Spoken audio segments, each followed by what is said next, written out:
Welcome back to the Form is Temporary podcast, and it's a really exciting Game Week 29 preview. That's right, the Blank Game Week, first Blank Game Week of the season, and it will be interesting to see how we navigate this one.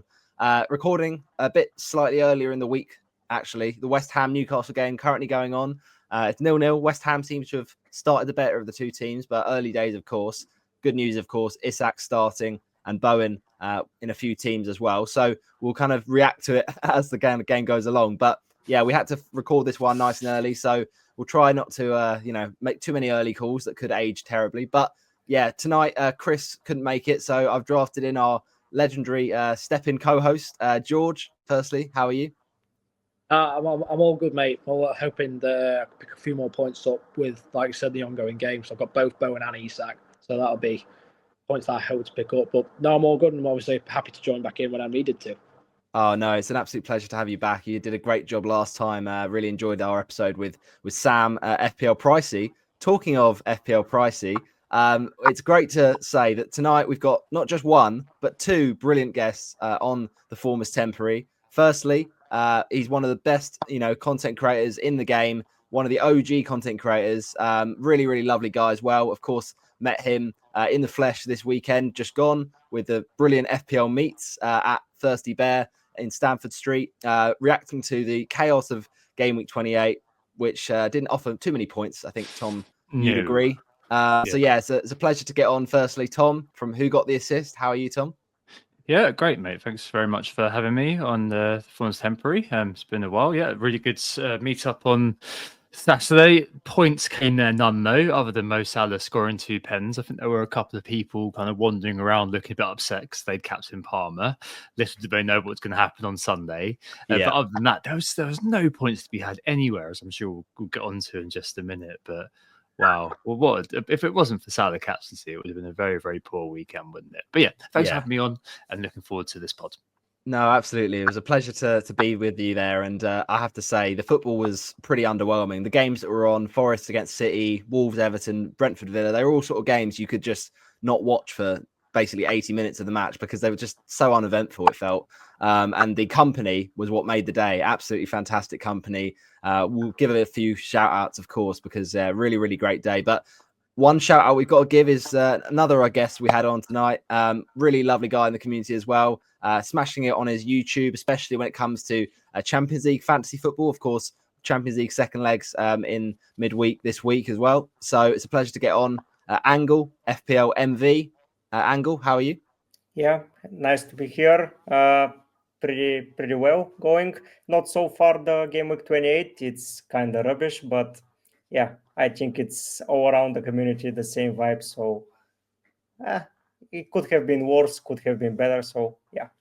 Yeah, and I guess it's nice when we're all in the sort of same boat when it comes to the lack of points going around. So yeah, we'll kind of reflect on our teams and look ahead to that blank game week 29. Of course, 4 teams will be blanking. It is Liverpool because of their Carabao Cup final against Newcastle, blanking, as are Aston Villa and also a blank there for Crystal Palace. Those were the teams that would have played those cup teams. So yeah, it's 4 teams blanking, not the worst of blank game weeks to potentially negotiate, but those that did have sort of triple Liverpool, triple Villa, 2 Palace or double Newcastle, it's very much for your team dependent. A week you could well free hit, but we'll get on to talk about free hit drafts. Angle and Tom have helped kindly prepare a couple of drafts we'll kind of talk through.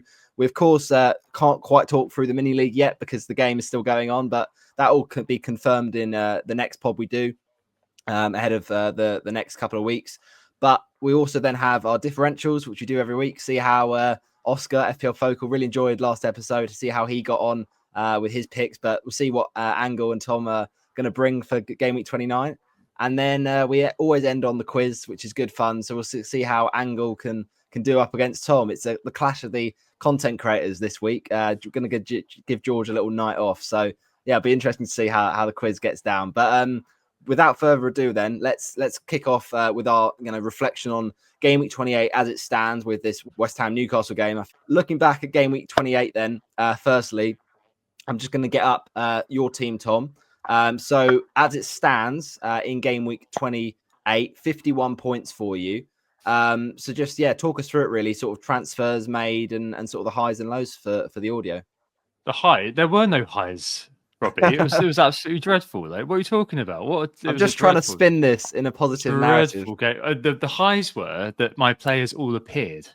Apart from that, it was like, okay, right. Apart from Mo Salah, whatever, and then tonight Isaac. It's basically whatever, isn't it? It's 85%. My star player this week, according to Live FPL, was David Raya with 3 points. I'll tell you what, as an Arsenal fan, I mean, you must have been pretty pleased with his second half performance. Maybe not so much his first. No, I think he just slightly positioned himself. Just a bit odd positioning, I suppose, for the Bruno goal. I just don't think, and I think the commentator said this as well. I was listening to it on the radio because I was doing some parenting at the time, but I saw it back afterwards, and I'm completely right. I don't think he thought that Bruno could get it up and over the wall, and kind of doubted his decision at the very last moment. And by then it was too late. But I think he maybe thought the wall was covering, didn't he? Because it looked like his positioning. He was very, to the right. And he thought, oh, if I don't go too much to the left, it'd be fine because that's the wall side. But the wall didn't do the job. And it was something about sort of George in that game. A lot was said on Sky about, what was the distance of, the free kick to the wall, and was it the right distance and all that. So as an Arsenal fan yourself as well, what did you think about that? Because it was not the best way to maybe concede that goal. So I don't know. I do think it's a good free kick, obviously, from Fernandes, and I think, he's been in good form recently. It's interesting. We'll kind of get on to talk about the fixtures for 29 because they've got, a nice game against Leicester. But I think from an Arsenal perspective now, of course, Angle, you're a Liverpool fan. So it's a kind of interesting conversation. Do you think now that result against Man United for Arsenal has confirmed the sort of title towards Liverpool, if it wasn't already? Yeah, it should be. It should be. As a Liverpool fan, I am always on the pessimistic side, as I've seen so many point gaps being closed by City specifically. And but I feel like Arsenal with those issues up front are just, even if Liverpool drop games, they are not able to catch up. Like, they need Saka to be back ASAP, and still need at least one more player apart from Saka. So I don't see it happening. But until it's sealed, I am not ready to celebrate yet. It's all over. It's all over, man. I wouldn't worry about that. I think that even the most online tribalistic Arsenal fans are probably thinking, it's over now. I think that, as you said, the nail in the coffin really was losing Havertz as well on top of Saka. And since then, I think whatever happened in the January transfer window happened. That's kind of impaired us really in terms of our ability to perform at the other end. Obviously, nice to see Nwaneri getting game time, but equally, the likes of Sterling don't really cut the mustard. Trossard's had a really good chance to come into the team, show what he's made of, and has fluffed his lines over the last few weeks as well. So, it's been really disappointing. But I mean, I'm equally still fairly happy with Arteta, to be honest. We're in a position where year after year we can compete. Year after year, we've got these sort of little niggles, which seem to be things that hopefully we will address over the summer. I bloody well hope so, after we kept our powder dry in January. And I think that's kind of the way it is. But I've got a real soft spot for Liverpool through many, many years of playing Fantasy Premier League. And I've got no issue. I'm not like the most dyed-in-the-wool fan anyway. I don't particularly. It doesn't keep me up at night if Arsenal don't lose. It keeps me up at night if my FPL team's bad, put it that way.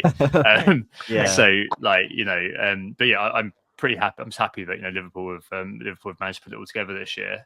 Absolutely, amazing, really. And obviously Mo Salah breaking his own all-time record for Fantasy Premier League to bring it back to FPL should be highlighted, shouldn't it? It should. It absolutely should. And George, I mean, that is incredible, isn't it? The fact that he's not just beaten the record for FPL points in a single season, but also the fact that he's beaten his own record, and he's already beaten it in early March. I mean, 303 points in his first season at Liverpool in 17-18. And that now he's already 3 points ahead of that on 306. And that was after those two penalties against Southampton in game week 28. Did you captain Salah for that week, George? I mean, with the form that Salah's been in all season, it's obviously been one of the reasons why Liverpool have been so brilliant Premier League. And it's one of those. I think it's one of those ones in your head where Palmer has obviously not really been at his best level over the last. So I was definitely leaning more towards Salah and the fact that Brody in my team. So, and then the fact that he's obviously took this game and then overtook the amount that he's already set, I mean, it is ridiculous. But with the form that he's been, it doesn't surprise me because he's been brilliant this season. Absolutely. Yeah, 100%. And it feels a bit of a cruel twist of fate, doesn't it, Angle, for those that did go for Palmer? Because, look, Salah was against the worst team, one of the worst Premier League teams I think we've seen for many years. But those that were chasing rank probably thought, well, I know that he blanked against Southampton, Palmer, but it was a terrible Leicester team he was facing. And then to see that, go against you to that extent, missing his first ever penalty, Cole Palmer. I mean, it was a tough one to take, wasn't it, for the Palmer owners? Yeah, me as an owner, without captaining him, I felt bad, even though I just own him. But it's not been up to par for him. I've just looked and he's on 181 points in FPL. Like, if you take out the Salah show, that is a pretty high score, and I think a lot of players are around that. And I feel like this is going to be a very high scoring Premier League season for a lot of players. Just Salah obliterates everyone, and I just didn't feel like if you're chasing rank, you should be chasing it with the captain. Like, just have it saved with Salah, not be hurt and chase somewhere else. Like, there are a lot more players that can gain you rank. For example, Bruno Fernandes is not very popular, but he has been scoring in the last 3. So I would say pick him and start chasing with him instead of backing up against Salah at home against Southampton after he had a poor performance against PSG. Of course, he was going to aim to shut up the critics. So I think it was not well justified this week to go against him. Last week, I get it, but this week, I don't. Yeah, I think definitely. I mean, Game Week 29 is the first time for ages we can be a bit creative with captaincy potentially. Yeah. With Salah obviously having that blank game week. But looking at the rest of your team there, Tom, I mean, Trent was interesting. Liverpool conceding miraculously. And after what an amazing sort of performance Alisson put in against PSG, to then have that mix up with Van Dijk and that Salah kind of clean sheet wipeout for the captaincy. I know it's minor, but for those that did have double Liverpool defense, it was tough to take, wasn't it? Yeah, I suppose so. Equally, I think any points would have been very kindly, very happily received this week. In terms of just anywhere across any team. Like, I think there are definitely a few. For example, Crystal Palace, you have Munoz and Henderson who got that clean sheet for their owners.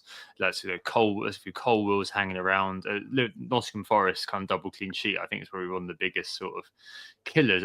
This week was a weird one, just because there were no real big rank threats. So Cunha finally brought that Chris Wood guy who's been battering me all year.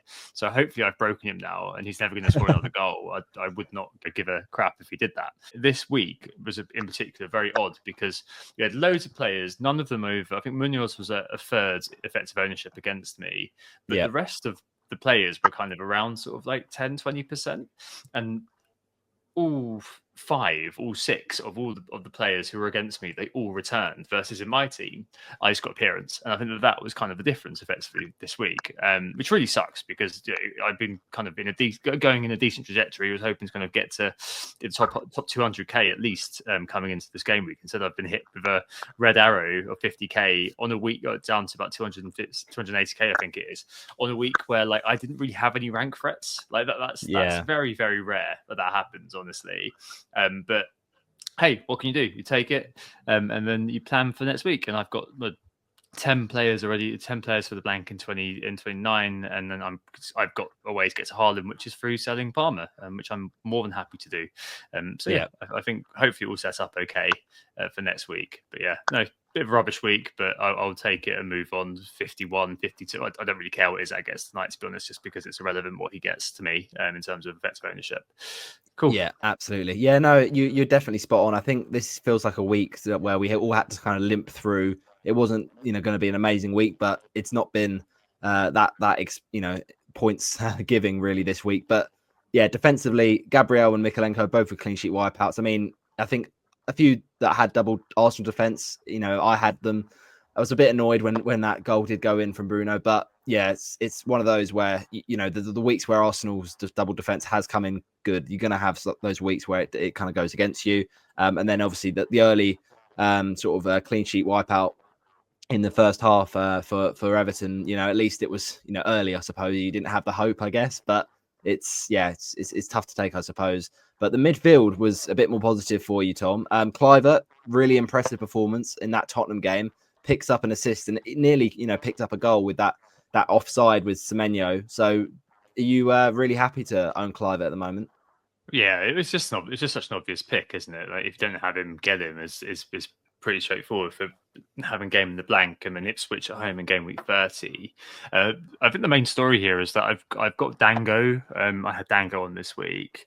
That's because I own Marmoush. I've had Marmoush for a couple of weeks now, and news emerged on X probably about 3-4 minutes before deadline that Marmoush wasn't in the starting lineup. So I had to swap a Bournemouth player in, and I was just like, oh, do I do Dango, do I do Kirkes? And I was just like, well, I had my toddler trying to get my phone at that point. She was trying to grab out my hand. So I was like, okay, I'll do whatever I can possibly do. So I did Dango in the end. Deadline passed. I thought, oh, probably should have done Kirkes actually, just because I'm pretty sure Kirkes is going to start and at least play 90 minutes, whereas Dango probably will come off the bench. Then I was just quite lucky. Kirkes ended up kind of second on my bench. I'd have changed the order a bit more time, but I didn't. And Kirkes could have come away from that game with like 13, 14 points, honestly. And I got very, very fortunate that Spurs managed to score twice and knock out the clean sheet for one, and also knock down another point because he was in the bonus at one point as well. He was in the bonus at half time. So yeah, just one of those weeks. And then up front, Chris was blanked, which I'm very happy about. I own him. I don't care. He's caused you enough damage. You probably want him to blank, right? Very happy to see him blank. Just go away, Chris Wood. No one cares about you.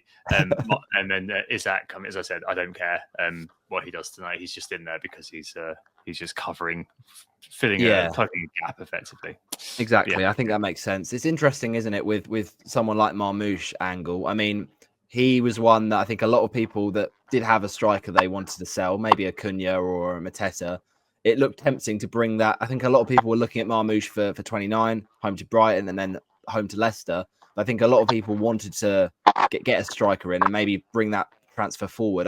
I'll be honest, I was very close to it. I ended up not bringing Marmoush in. But for those that are kind of currently on him, do you think he'll start the game against Brighton? To be honest, this is going to be my transfer for next week. I'm bringing in Marmoush. Because I don't think you start another game without him. Like, I know that Marmoush is new to the league, but he changed how they played. And to be honest, as a Liverpool fan, when I watched that game against City, he was the only player that was giving us some threat around it. Like, I didn't feel like anyone else is giving us. When they faced Newcastle, he was amazing. Last time when he didn't face Nottingham Forest, they were struggling. So I feel like I'll be getting Marmoush just because I cannot reach Haaland without absolutely decimating my team. I cannot do it. But yeah, Marmoush is not that bad of a shout. They have Brighton, who are in the best form in the league at the moment, and then they face Leicester. So 2 home fixtures, if you can get Haaland, yeah, you can get him. But for someone that does not have the capacity, I think Marmoush is a great pick, and I will be happily owning him next week and the week after that for Leicester. Yeah, no, that's definitely interesting because I think some people might be put off by that benching, or some people might think now he's had his rest. So be interesting to see what people do with that. But interesting that the last sort of touch on your team, George, Tom's got Mbeumo in there, and obviously the last couple of weeks he's been slightly underwhelming with returns. Obviously a very good asset this season on penalties. Do you expect Mbeumo, because he's got some tough fixtures now, do you think, George, that he could kind of stay, returning points in the next few weeks? There's other game weeks coming up, and I think they've got Bournemouth next, I think, so that's not an easy team at all. If you were looking for other options, the other attackers out there that would be better, but I'd probably maybe look towards holding in Brentford. Brentford have been decent, and I think they'll easily score. Yeah, I mean, it feels like, potentially a luxury transfer. If you've got the money to get someone else, maybe, but this is the thing we'll get on to talk about for 29 is players like Dango, players potentially now like Marmoush and other players that maybe aren't amazing, if you're a bit kind of concerned about their minutes, you just got to keep them, I think, ahead of 29, because obviously being a blank game week, I think it's, in an ideal world, we'd have all sort of 11 starters, but just to have players with fixtures, Tom, I think might be the best kind of play, because I think when we can kind of wild card around sort of 31 anyway and deal with those issues, then it's probably worth just kind of having 10 or 11 players, even if they are sort of not ideal, right? Yeah, absolutely. I think most of your transfers now, in fact, probably if you look at game week 30, I think everyone lands quite nicely in game week 30. So really your transfers this week, if you are minded to wildcard in 31, which I am, because I'll be removing Isaac, I probably want to buy him back for Leicester away. Most of your transfers this week and probably next week, if you do make a transfer, are really wildcard punts. You're going to own them for a very short space of time. So I think your time horizon needs to shift for this week. I wouldn't be thinking too far ahead unless you're in different situations. So if you use your wildcard already, you need to kind of navigate through the rest without your chips. Then yes, you need to look more long term. But for a lot of people who are on sort of the vanilla chip strategy with your wildcard intact to be used over the next couple of weeks, certainly just think about short term points maximization, as it were, which means stuff like selling Isaac, even though you probably want him back, just because you can use your wild card as a bit of a get out of jail free card. But yeah, at the moment, just so situational, isn't it, Robbie? Like, that's the key. It's so situational. Some people have come into this with Crystal Palace assets, still triple up in Liverpool, sat around with, maybe still got Newcastle, a couple of Newcastle players. Maybe it makes more sense for them to free hit. For me, I've been planning kind of towards this for a long time. Got players, as you mentioned, like Bumo still in my team, hanging around, like Dango with Marmoush. I had Cunha until he got injured, so then I got Wood in. It's all been kind of classic blank play strategy, effectively. Yeah, definitely. I feel like we have to kind of think about the long term and try and I think if you do have enough players for 29, I think it's definitely worth trying to hold that free hit, because we could have a bigger blank come game week 34, and some people might want to use their free hit aggressively in 33's big double. So yeah, let's look at your team now, Angle. So 50 points as things stand, still 0-0. I think there's about 5 minutes left of the first half of that West Ham Newcastle game. But Pickford in goal with 2, Gabriel with 2, Trent with 2, Howson with 0. I mean, are you a bit kind of gutted really now looking back? Hindsight's a wonderful thing, of course, but do you wish you kind of paid that extra for Kirkes? It was a brilliant assist he got against Spurs, wasn't it? If I knew that Ho was going to be injured, yes, I would have paid, because the move for Hoysen this week was not going to play. It was going to be Ho against West Ham, and in the previous week it was not going to be him. So I initially got the idea for him to be like a defensive cover for the blank, where it's in 29. So I use it there, and when Ho had Liverpool and he had City in there, so I had him initially for 3 weeks. This is his 6th playing already for me, so it's not now it's looking in hindsight like the saving was not worth it. But with the info I had at the moment and the plan around my team was full usage of Ho and Hoysen just to cover. But yeah, at the end it didn't turn off well, and he has received some stupid yellow cards here and there, like for he was arguing with the referee twice, and I'm like, okay, just get me 1 point at least, even though you concede several goals. So yeah, it has not paid off in any sense. Kerkes, like Tom's team, it's way better to own at the moment. And yeah. I suppose it's frustrating, isn't it, from a defensive point of view for Bournemouth, because the last few weeks they've just conceded silly goals. But this is why we own Kirkes, for the attacking threat, because Kepa, I mean, basically threw away that game for Bournemouth, 2-0 up and cruising. And then, it was a bit of a freak goal from Sarr. And then the way he just kind of conceded that penalty was, it felt avoidable. But George, interesting. I noticed in Angle's team there, Neto, you were one that kind of shouted out, some Chelsea options the last time you came on with Nkunku. And Neto, I don't know if you've owned Neto for more than just this week, Angle, but yeah, obviously did really well against Southampton. But this week wasn't the week, unfortunately. So how are you feeling about Neto going forward? I got him before the Southampton game because I needed someone aggressively. I needed to replace Rogers because he was going to blank in 29, and I wanted to attack the fixture. As Tom mentioned, whatever I do now, it's very short punt because after that it's a wild card for me. So I was like, okay, if Chelsea don't score goals and with the form that Palmer is in, I'm like, okay, there is a chance Neto and Kunku, Sancho, whoever, Enzo, whoever comes in good positions will get us some points. And thankfully, it was Neto last week. This week, it was not bound to be him. If I knew that Cucurella is going to score 2 goals in 2 weeks in a row, I was going to replace Ho with him instead of caring about Rogers. But yeah, we cannot predict it. But yeah, I'm happy to own Neto. He's there forward at the moment. He's getting rest in Europe, so he's playing only in the league. So yeah, I am okay. And now against Arsenal on the counter, last time when they faced them, Neto scored. So let's see if this time around he can repeat that or at least get something. But yeah, it's a player to have in 29, and after that, it's going to be a bench option for me.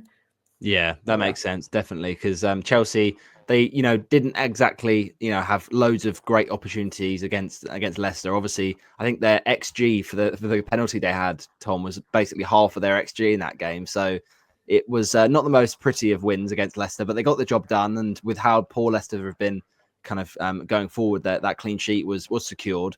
But interesting, I've noticed there on Angle's bench, João Pedro. For those that did sort of think Pedro wasn't necessarily going to start in that Brighton Fulham game, Tom, did you think that was a good move? Because I mean, it's tricky because I picked Welbeck on the differentials last week, thinking, oh, he's come off the bench twice in the Cup and League. Surely he'll start that game, and Pedro started again and scored another one. Well, it's pretty simple why he's on the bench, and that's because who's he going to play over? Basically, I guess there's Angle's thoughts there, right? Salah, Kluivert, Palmer, Bumo, Neto, and Angle's just really eloquently described why Neto's a good pick. But Isak and Wood, right? So what are you going to do? Who are you going to play him over? So obviously it's just hindsight, 50-50 vision. A lot of people where João Pedro is, he's there as your eighth attacker a lot of the time, and I think that sometimes these things happen, honestly. I mean, it's obviously been good. It's ultimately an objectively good thing that he's in your team. It's obviously good for this week as well. Man City hardly fought knocks anymore. Their defensive, their capability to make defensive errors is obviously there for all to see. It used to be kind of one of those things where it used to be kind of once a game they'd let one silly goal in every now and again. But now it seems to be happening more and more with the absence of Rodri, of course. So good to have this week, but ultimately, yeah, I mean, João Pedro is going to João Pedro at some point or another, isn't he? Good sort of, just a good player to kind of have around the team. It's just, on weeks like this, Angle had no choice really, but to bench him. I would, and I think everyone else would have as well.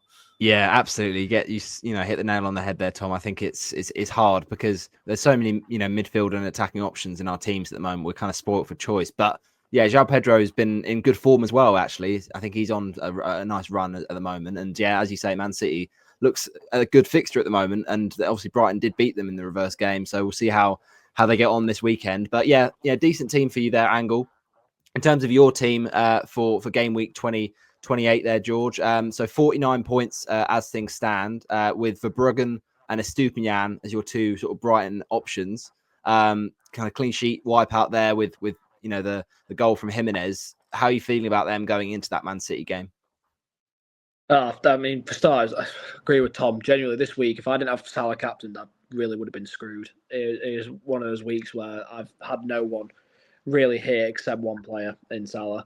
It was one of those ones where I sizing up in my head for bench option how much I believed Forest were going to get a clean sheet because I had Sells and Aina on the bench, and it was one. I just thought that the chances are that City probably will get a goal compared to the chances that maybe Fulham would get one against Brighton. So I eventually went with the worst option, which was to go with the Brighton defence, and yeah, Jimenez wiped out my clean sheet completely, and my bench is laughing at me because Sells and Aina both got clean sheets, and that could have been a pretty decent difference for me this week.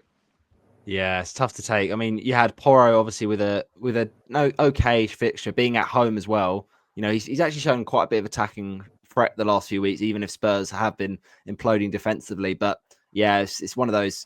Robinson with a 0-pointer. That's the second week in a row now that Castaña's outscored Robinson. So as someone who owns Castaña, I was quite pleased by that. But yeah, for those that started Robinson, a tough one to take. He seems to be, picking up these yellow cards at the moment, Robinson. And then the rest of your team, obviously, Eze is an interesting pick because we talked on the pod last week. Chris had as one of his differentials is Mo Salah, and obviously he came good. But Eze just at the moment, do you think angle that he's a bit of a frustrating player to own because he looks good on the eye test always, but it's that sort of returns that seems to kind of be struggling to get this season, right?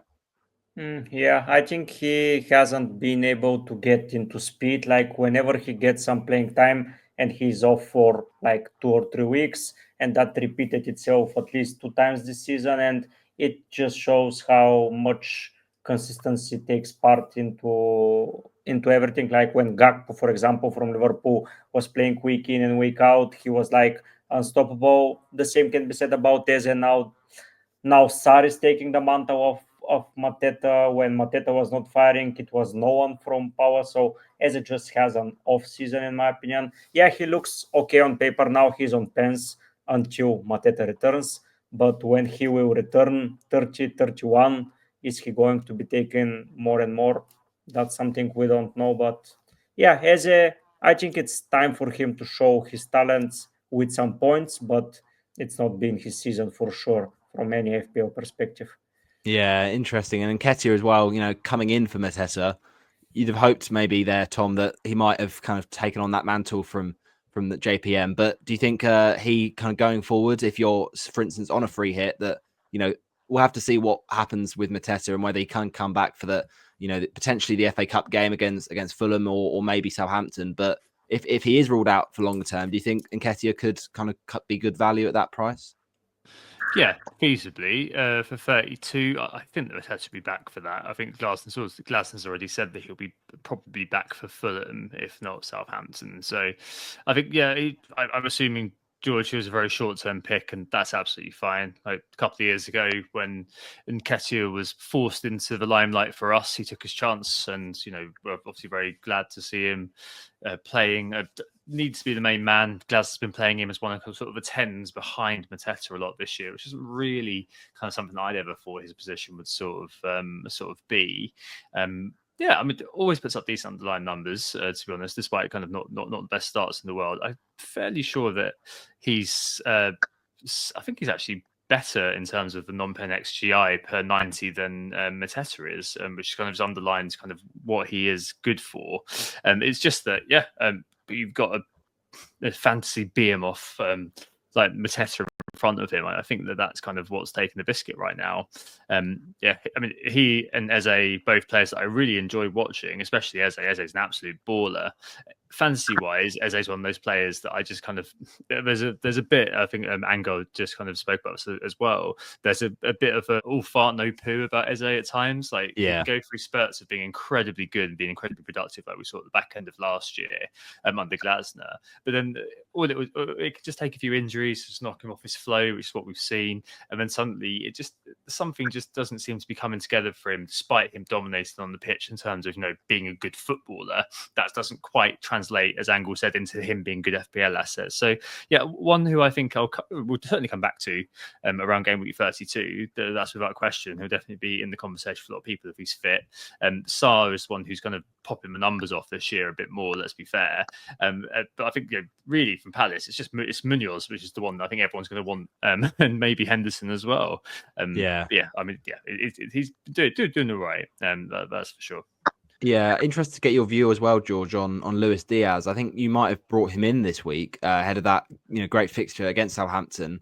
There were some potential, about Liverpool rotating because of that PSG game, and obviously Szoboszlai is someone I think Chris had on his differentials last week, and it looks unlucky because there was some comments from Slot about, I want to get Harvey Elliott back in the side for some minutes.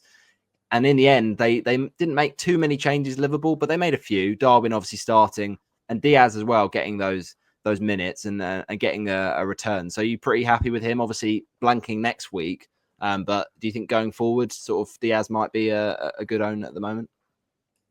No, I think it's the better option of the two of him. Well, I mean, Szoboszlai obviously plays a lot deeper in the midfield three, but if you're looking at Liverpool attack, then you're looking at Salah on that right hand side, and I think if if we're talking about when everyone's fully fit, Gakpo's probably preferred playing more down the middle than playing on that left-hand side, unless he prefers Nunes down the middle. But I think that front three should mostly be Salah, Gakpo, and Diaz.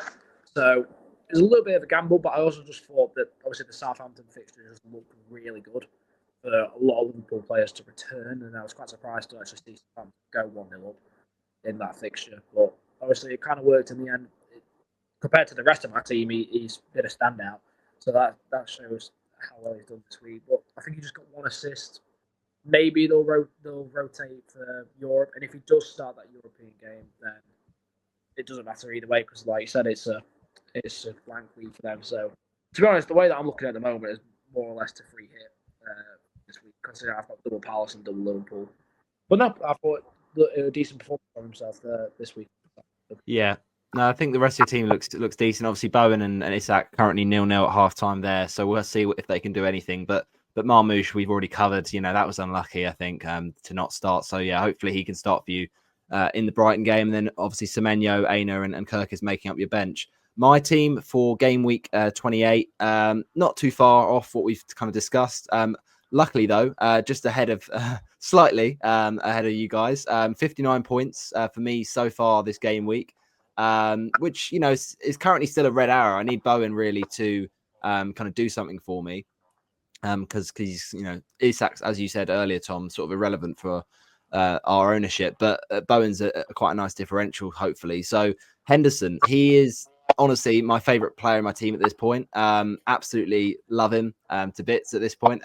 He's kind of been the goalkeeper that's changed my season because his previous option there was Flecken, and he just ruined my season. So yeah, it's been nice to have a goalkeeper scoring points. And yeah, when he got that, originally it was an 11-point haul, but then bonus system, you know, it's how it works with FPL this season. They had to change it again.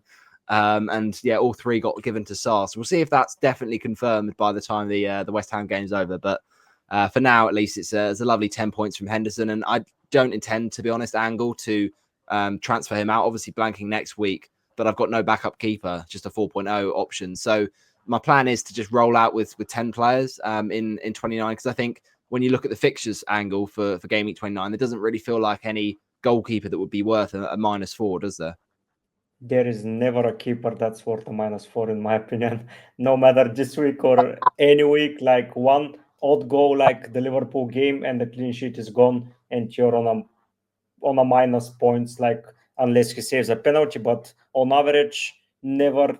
That's why I have similar issue in my team. I have 10 good players, and I have Dara O'Shea from Ipswich. I'm not taking a hit for a defender. Like, I don't want the defender I want to bring in is Munoz, and he's bench and he's blanking. So yeah, I think if you're taking a hit, take it for a captain, take it for something else. But for a keeper, just throw it with 10 men, and you'll be better off saving those. Around 2 points will be saved. Yeah, exactly. in my No, opinion. I love Henderson so much. I would never have the guts to take him out because he's done so well for me. But I did consider at one point doing like my backup keeper to a transfer in 29 and then just bench Henderson and then start Henderson the week after. But then it leads to that rotating goalkeeper headache that I just don't want to get into. So otherwise, in my defense, Timber, that was a lovely little return to get him his differential assists for me. He's been really nice differential, to be honest. The last few weeks he got that double clean sheet, I think in the Leicester game, and then a nice return here. It's good to see, isn't it, as an Arsenal fan, Tom? You know how attacking Timber is looking at the moment, and it looks like he's pretty safe for minutes at the moment for that defense. Yeah, I mean, he was always one of these players who was a bit of a Swiss Army knife when he was at Ajax. Source Football Manager. When I've owned him on loads of games with Football Manager, and that's what he always was. He was one of those players you could play anywhere. You could play him across the back line, you could play him defensive mid, and yeah, he's very mobile about the pitch. Got a good engine on him, as they say, and certainly has definitely been popping up with the odd attack and return here or there. So yeah, good signing. Obviously, it's like new signing a little bit this year in some ways because of the terrible injury he got pretty much on day dot. So I'm just very happy to have him there. It's just I wish that maybe we should put him at left wing, to be honest. I mean, maybe that would elicit a few more returns.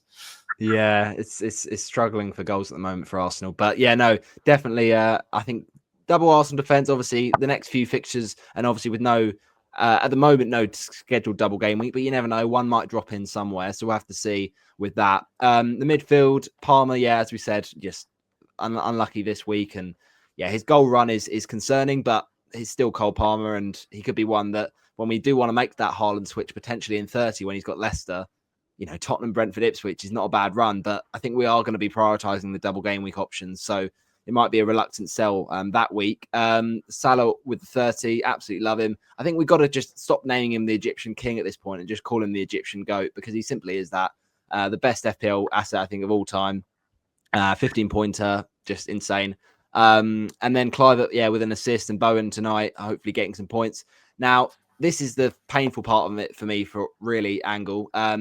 I saved Cody Gakpo in my team just for this Southampton fixture, thinking, well, surely he'll be back from his injury by then. And, a lot of people moved Gakpo on to Watkins around sort of 25, 26. And I thought, nope, there's no way I'm selling Gakpo. I want that Southampton game. And then he has the injury. He kind of comes off the bench against City and Newcastle. And you think, okay, maybe he's kind of coming back to form. Should hopefully start Southampton. He then picks up a fresh ankle injury in the midweek before this Southampton game and isn't in the squad for PSG. And he's now not even in the squad for the Southampton game. So to not get Gakpo's points and to have Dango's one coming off the bench for him, it felt pretty tough, to be honest, Angle. And I think those that did keep the faith with Gakpo weren't given their reward, were they? Yeah, but most probably you would have went either Cunha or Mateta or Marmoush. Yeah, that's true. At the end, the result would have been the same. Now you at least have a saved transfer and you are taking him out. So, if you went with Watkins, possibly it's something that you would have gained, but that was the not so popular option. I've seen people going Mateta and Cunha way more, and even Marmoush way more. So, it was pretty unlucky not to have Gakpo, because I think that I don't know how much time he would have played even if he was fit, because of that PSG game that's on Tuesday, but still would have been better than the 0. But Marmoush and Dango got the same returns this week. So at the end, you saved transfer and now you can use it however you want. Exactly, yeah. Saving that transfer was what I really wanted to do in 28 and not make a move. So I've got 2 frees, which is a really nice thing for 29. But Dango on the bench with 1, Castagna with 1, and then Hall making up the bench. So those are our game week 28 points at the moment. We'll now look ahead to some transfer plans before we get into our differentials. So firstly, George, what transfers as it stands with obviously the Saturday deadline? It's a bit of a later deadline for game week 29, 1:30 with the no early game. What transfers are you looking at, and how much free transfers have you got? I only have 1. I've made a lot of transfers, but to be honest, with what I'm looking at, especially with the blanking of the game week, I think I'll go a free hit, because having double Palace, having double Liverpool, having Isak, that's 5 players already that I have to look at getting out. And I mean, you're looking at that fixture list as well. Who do you necessarily target? Because most games there aren't exactly players. Maybe Chris Wood, because they've got Ipswich. That could be one that I make a move for. But I'm not too sure on players that I transfer in. But I'm looking at those 5 and potentially getting out. And then off my bench, I think I'd obviously be putting Sells and Aina back in, hoping for that clean sheet point against Ipswich. And then probably putting Kirkaz back in as well for the added attacking bonus against Brentford, despite the fact that Brentford have also got this Wemo. Yeah, well, we'll touch on some free hit drafts that Angle and Tom have kindly prepared. So we'll hopefully help you out there, George, if you do want to activate that free hit. In terms of your transfer plans then, Tom, what are you thinking about in 29? So Isak is going to go to Haaland, and to do that, I need to find a cheap replacement for Palmer. I'm watching Palmer's price very closely just because I've got a 0.1 profit in him at the moment, and I might need that in the wildcards. To be honest, at the moment, I think a lot of the wildcard drafts I've looked at, admittedly we don't know the fixtures yet, but a lot of the wildcard drafts I've looked at are pretty tight, so I will be taking that if I can. I've got up to 5.4 to spend, which is a bit of a bugger, really. There's not that much around at that price point. That probably is looking at Callum Hudson-Odoi, who I'm going to call Cho because I can't be asked to keep saying that, or a Lang probably one of those two at the moment. I would have really liked Manetzi at Wolves, who scored the goal, and obviously Southampton next, but he went off injured, and I don't really fancy a Sarabia or a Bellegarde or something like that. I don't really want Ranieri from Arsenal just because of the early sub. I think that's kind of put me off it a little bit. And as I said, this is just a punt, and I don't mind Cho for the next couple of weeks if there are. I do like it. I do like it. I've got to say, Tom, it's an exciting pick, Hudson-Odoi. I think obviously Forest have now beaten Man City and Liverpool 1-0 this season, with both being winners from Hudson-Odoi. So he could turn up in the big games, and equally against Ipswich. That's a great fixture. It'd be interesting him against Alanga, because I know a lot of people will look at Alanga up against Leif Davis. That could be quite a nice battle. We'll kind of get onto our differentials in a second, but before we do, what transfers are you looking at, Angle, for 29? I need to sell one of my players, and that's going to be Trent. I'm selling him for Gvardiol this weekend because I want the City cover, and that will help me fund my move from Joao Pedro to Marmoush. That will be the City cover that I have this week. I wanted to go Haaland, but I need to sell Isaac, and as Tom mentioned, the money is pretty tight around the wild card, and me losing 0.4 from Isaac to move him for 2 weeks, it's not going to work for me because the budget is just not there for me. So yeah, I will be going with Marmoush and hoping for the best. I don't know if City are going to be their best self. So yeah, I just want to have cover, and that cover is going to be another Egyptian. I am missing one, adding another. So yeah, let's see how it works. Yeah, all good. No, I like those transfer plans. Mine situation is with 2 free transfers. I'm not looking to free hit because I think it'll be better used in a double, probably 33. So I'm planning on playing with 10. With these 2 free transfers, I'll be looking to do Trent to Ola Aina, because I think that fixture for Forest away to Ipswich, I know Ipswich did score in that game recently in the FA Cup against them, but I expect a good chance of a clean sheet in the next 2 for Forest, especially that Man United home game, the way Forest have been defensively this season. Then Gabriel, Timber, just play them because they got games. And then Castagna, he's kind of my sort of whatever pick, he plays. So he's going to start for me.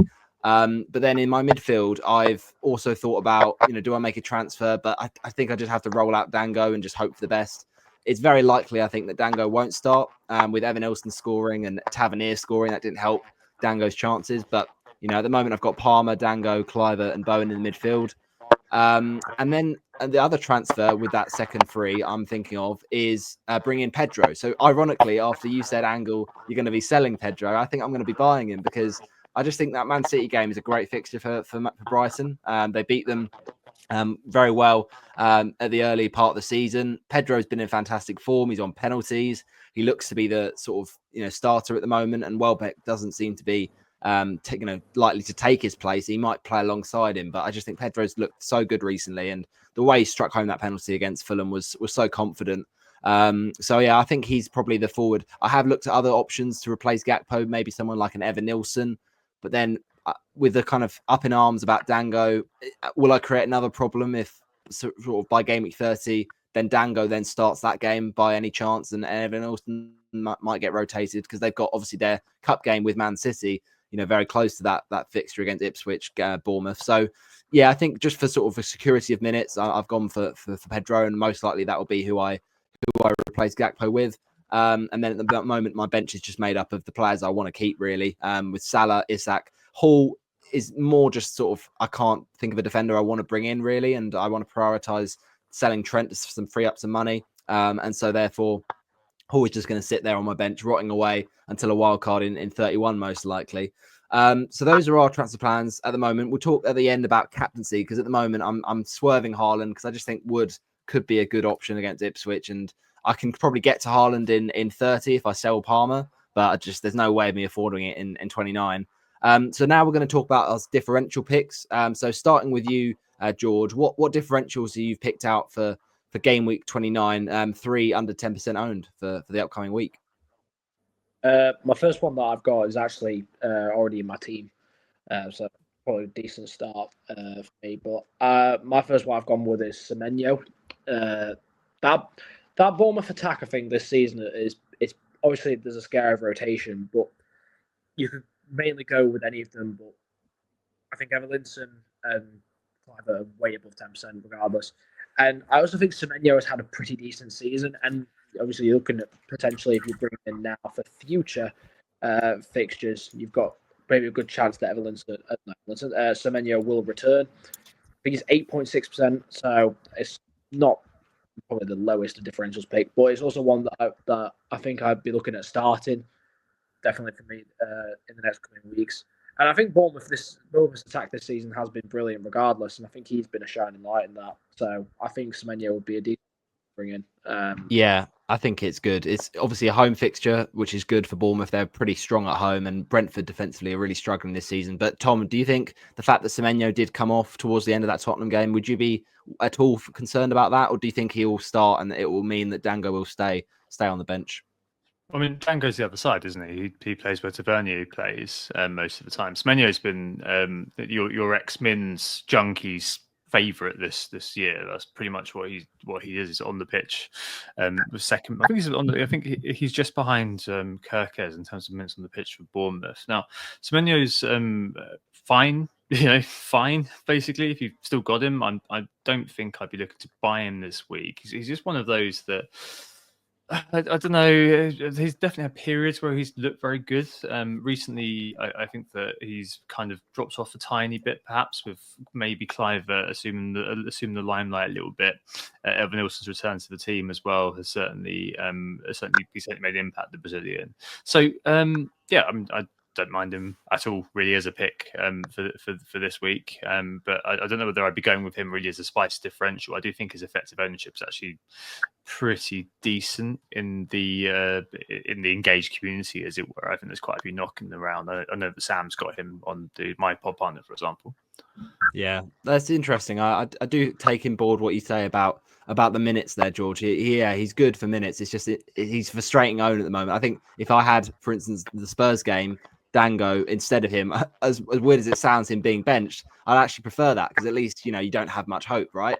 Whereas he starts the game, Semenyo, and he just wasn't himself. But I do think he across the whole season, you're right, he's had a really good season. So yeah, he could well do the business against Brentford. What's your next pick then?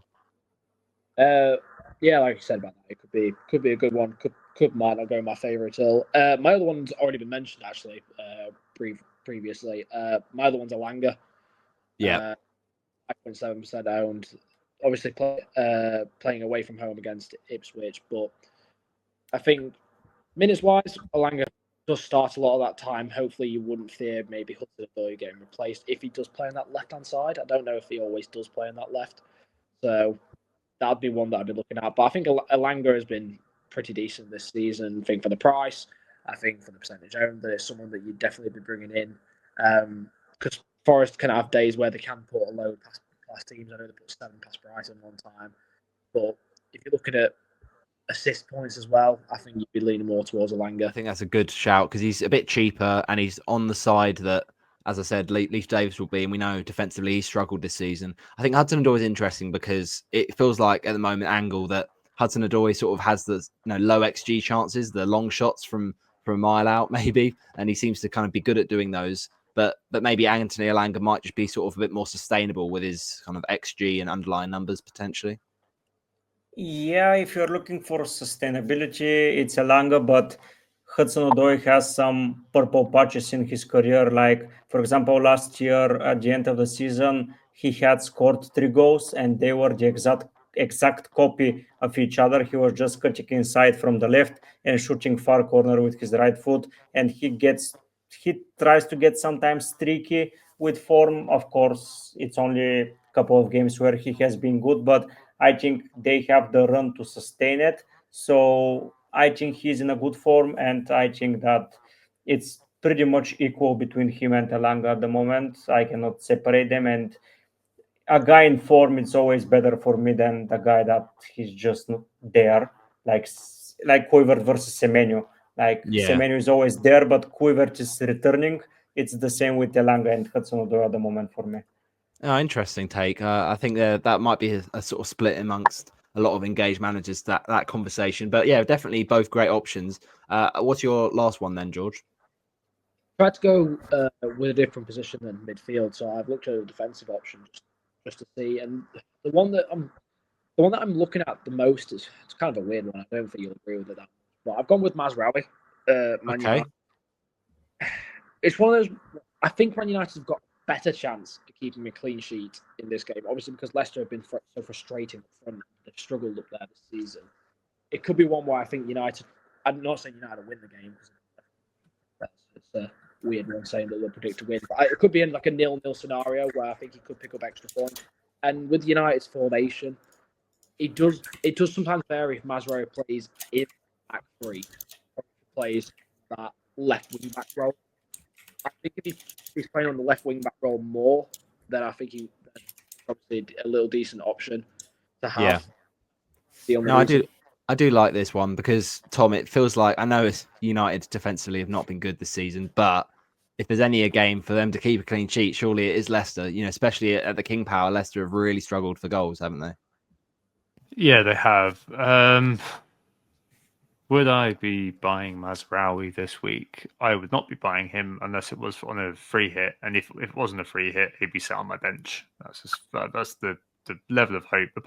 Unless he's called Bruno Fernandes, I have zero interest in Manchester United players. So yeah, that's pretty much my take on that one, I'm afraid. Yeah, I mean, not all players are options. Let's put it that way. And maybe that Mazraoui goes off and scores 15 points this week. Who knows? But I mean, on the balance probability, he's probably not a player that I'd be particularly interested in. They've got a double in. If they get a double in 33, though, maybe I'd be interested in then. Just as that's true. 4.3 body on the bench with a Wolves as part of that double. So yeah, I mean, potentially he could come into my thoughts later on. But I think this week there's much more kind of exciting or interesting, or I don't know, just on a balance probabilities, probably better picks than Mazraoui for me. That's fair. That is definitely fair. I think, that could be a good point you make, Tom, because, potential double in 33 with Wolves and Bournemouth for Man United if things go their way. So we'll have to see. But yeah, really like those picks, George. Thank you for those. In terms of yours then, Angle, for game week 29, what are you looking at for under 10%? So I'll start in defense. I am going with Nick Williams from Nottingham Forest. I have been doing in my videos and everything when deciding which Forest defender I should recommend. It has been Nick Williams for the last maybe 6 or 7 weeks. Since Owena's price went above 5 million, for me he became not an option to buy at the moment because 5.3 for a Forest defender is not something that I'm willing to spend. While 4.4 for the opposite side of the defense, it does basically the same job. He has scored also in that run of fixtures. He has kept 3 bonus points against Arsenal, as you can see on the screen. He has been doing okay, and sometimes he's taken off before the 90th minute, which for defenders it's all the better because the clean sheet is locked earlier. And he's the cheapest of the starting of Milenkovic, Muriu, Aina, and Sales. He's at least 0.3 cheaper than anyone else. And if you're looking for a cheap option with the possibility of a double, I think Nick Williams at 2.4. For me it's good. It's really nice. 4.4 million. So he's a big saving on your other Forest defenders, potentially someone like a Milenkovic who's a bit more pricier, or an Aina at 5.3. So yeah, definitely a great way to save money. And yeah, his underlying numbers have been quite good, Nico Williams. He's not quite had the sort of attacking returns this season to potentially kind of reward that. But you know, the goal against Brighton was a great moment earlier on in the season. So we'll see if he can kind of repeat those heroics against Ipswich. And what's your next one then, Angle? It was because I do my differentials at the start of the week, like pretty early on. It was going to be Munetsi from Wolves, but he got an injury. And I was looking as well, Tom mentioned at Bellegarde or Sarabia, and I'm like, no, thank you. And I wanted to go to another cheap midfielder, and it was going to be Hudson-Odoi this week for the things I said. Like, he's a streaky player that he just decides to go off at some point. Like, as you can see, Newcastle and City, 2 fixtures pretty close to each other. I suspect something in the next 3 to happen also. So that's why I'm going there at 1.5%. But I still stand behind the Munetsi pick from Wolves, if he's by any chance fit, I think he is the cheapest enabler possible to enable Haaland into all of our drafts from Palmer. Yeah, I mean, I think Munetzi's interesting, isn't it, Tom? Because you mentioned him. Obviously, without Cunha, we know how much Wolves are going to struggle. But do you think that the fact that Cunha's not there almost gives players like your Munetzis and your Strand Larsens a bit of a sort of freedom to kind of play and express themselves a little bit? No, Cunha's Wolves are Cunha, and that's literally it. It's like West Ham has got Parker's just come to mind. I don't know why. Anyway, yeah, I think that Munetzi would have been the one that if he hadn't gone off half time, there's a chance he'd be in my team right now. To be honest, I think that he kind of is. I think he was signed for about. I saw he signed for like 15 million or something like that from France, and he was playing at that position up front. And as Angle said, when I saw him come half time, I was thinking, all right, who else is there? And I completely agree with the sentiment. Nope, I'm not particularly interested in these guys. It might be, earlier on, these players are a 1 week punt effectively, and they're absolutely fine if you do kind of just have a gut feel about a Bellegarde or a Sarabia, then sure, why not go for it? But Wolves without Cunha are ironically given their name Toothless, and I think that that's probably something that needs to be borne in mind. I wouldn't be surprised if Southampton do think, well, this is actually a game we might be able to win. And I wouldn't be seeing this one as a bit of a gimme, unfortunately. It's just that in terms of the cheap players, it's just a shame that like a Munetzi isn't really on the table, just because like you are kind of, if you're in my situation at least, corralled into just basically looking at the two Forest winners. And I've got concerns about them as we'll speak about in a minute. So it's I don't know.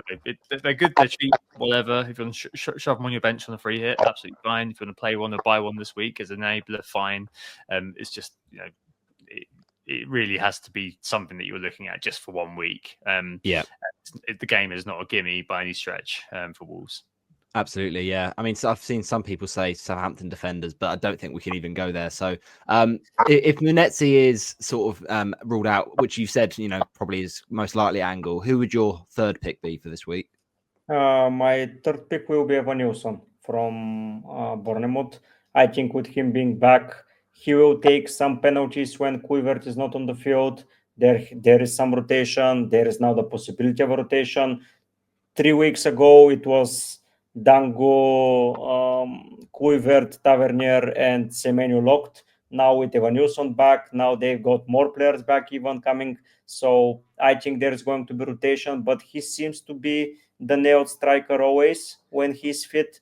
And he might take a penalty, not for certainty, because if Kluivert's on the field, he will take it. But at 5.6 for a team like Bournemouth, who probably will not have a double unless they upset City, but still having Brentford, Ipswich, West Ham, there isn't a good defense on the horizon for them. So I would say 5.6, you cannot go too much wrong in that sense, at least in my opinion. Yeah, it feels nice. Obviously, him getting that goal in both the league and cup recently. Yeah. And there's just been a goal. Talking of which, thanks for that, Tom. Keeping us up to date for Newcastle. So I didn't actually see. I'm a little bit behind. I'm watching the game, Tom, and I didn't quite see who scored. But do you know by any chance? I would be checking Twitter, but I think they're being attacked on at the moment. Let's see. I think to be honest, Guimaraes has scored. Oh, that's rubbish. That's one of those classic FPL moments where it doesn't help anyone. It looks, from the looks of it, like a Harvey Barnes assist, I think. So yeah, fantastic. Not good. But anyway, we move on. But yeah, I like Evan Nilsson, definitely. Thanks for those differentials there, Angle. Then what about your differentials, Tom, for game week 29? Defense is boring, so I've ignored that entirely. I think that I've kind of gone for attacking players. I'm not going to mention the obvious ones like Aït-Nouri. I did like the Neco Williams punt. If I was going to mention a defender, it would be him. But it's two midfielders and an attacker for me. The first one is Morgan Gibbs-White from Forest in the midfield. So this year, did you know that, yes, Nottingham Forest are third in the Premier League table, but did you know that they actually sit from bottom for Team XG, that they've been really, really rubbish going forward? And I'm probably going to be buying Callum Hudson-Odoi, who's Angle's pick, mainly based on just vibes. It's pure vibes. Like his underlying data is rubbish. Same as Alanga's actually. They're both, neither of them particularly good reflecting in the data. Morgan Gibbs White is probably the one who is on the set pieces, has more chance of getting you an assist. His XG is actually better than Alanga's and Hudson Doyle's this year. So he's taking a few shots. I think that if you're looking for a kind of a compliment to Chris Wood, he's probably the one you'd be going for from Forest. They've got kind of probably the best fixture on paper this week. As I said, if Cunha was around, that would be it for Wolves. Maybe we're looking at Ran, Nora as well. So Gibbs White number 1. Garnacho number 2 against Leicester. Nice. I probably I just kind of I think that Bruno Fernandes has to be on pretty much every free hit.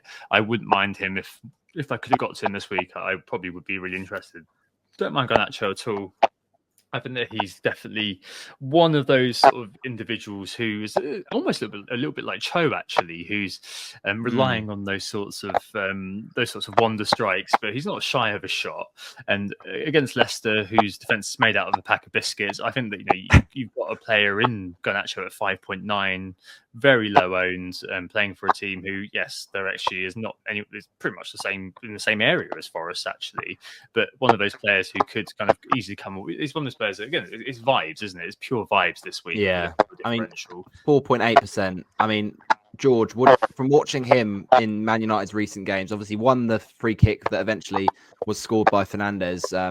Do you think Garnacho, because he had sort of rumours of him potentially leaving, I think there was a talk of maybe even a swap deal with like Chelsea or something. So, in the end he stayed. Do you think he could be good value in that Leicester game for FPL managers? I think it definitely does. Brentford presents a good value in that Leicester game. I think the thing that the only doubt is if he doesn't start, I'd definitely be looking at him because in other attacking threats that United have got, I wouldn't really be banking on someone like Højlund or Xerxes to create a chance or put the ball in the back of the net. If you're looking at score for United, it'll be Bruno Fernandes or Garnacho because I think he looks dangerous. So no, I love that pick. Exactly. No, it's really interesting. I think he is the one to take the sort of game by the scruff of the neck. I think he did show that in the performance against Arsenal. So yeah, great shout with that fixture. And what's your final pick then, Tom? So if we're doing under 10% actually owned, right? So yeah, I could be really cheeky and say Jared Bowen because he's 9.5% owned. If you want, go for it. I almost did that. I know. Get away with it on technicality. Do I need to sell Jared Bowen to any of you? No, probably not. West Ham's talisman on penalties, we think, former 200 club member in FPL. West Ham obviously on the up under Graham Potter, and Everton under Dyche were obviously completely toothless, but pretty solid at the back. Now under Moyes, they've loosened up and started to go for it a tiny bit more, which also means that's had the kind of the opposite effect on their defence. The defence is a bit more porous, which means that if you do want a Bowen, who probably should be in most of our wildcard teams going forward, that's for sure. If a player like Bowen does kind of fit the bill, I think, as being kind of a fairly kind of consistent, reliable, talismanic figure, who has a decent-ish game on paper for the weekend. So yeah, Jared Bowen would be my third one. But that's a bit of a cheeky one. It's just a differential on paper on technicality rather than being an actual differential. It was between him and Jimenez, basically, two penalty takers.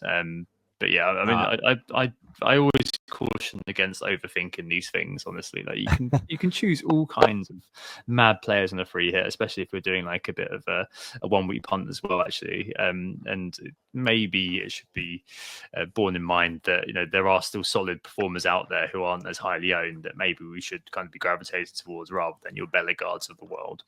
Yeah, no, definitely sensible pick there. I like it, Tom. I've just looked back at the replay of the Guimaraes goal, and it looks quite interesting. I think Isak might be guilty of potentially pushing Kilman, and the goal not getting ruled out. So a bit of controversy there potentially. But those that own Harvey Barnes won't be complaining if there are any out there. But yes, lovely differentials. And my differentials, I'm quite glad that actually you didn't pick Raul Jimenez because he's one of mine. So I think Jimenez, he is sort of the other option I could potentially look at to replace Gakpo between probably him and João Pedro, both on penalties, of course. I do really like Jimenez just because of the fixture purely this week. Now, he's a sort of 1 week punt, which to be honest, when I'm looking at probably getting Haaland in 30 for this striker slot, he'll probably be, going for me. So for a 1 week off, I could look at Jimenez over Pedro, just because I think Spurs at home is a lovely fixture. The only kind of concern around Jimenez, I guess, angle would be because of the fact that FA Cup game falls for Fulham against Palace just before game week 30. You could see a scenario where, they want to start Jimenez for the FA Cup game. So you see Muniz start against Spurs and then Jimenez come in for the cup game. And so potentially he misses that game week 29 fixture. But what do you think of Jimenez against Spurs as a pick? You can argue the same about Pedro. They have a FA Cup fixture on the week, so he can be benched during the weekend. So, yeah,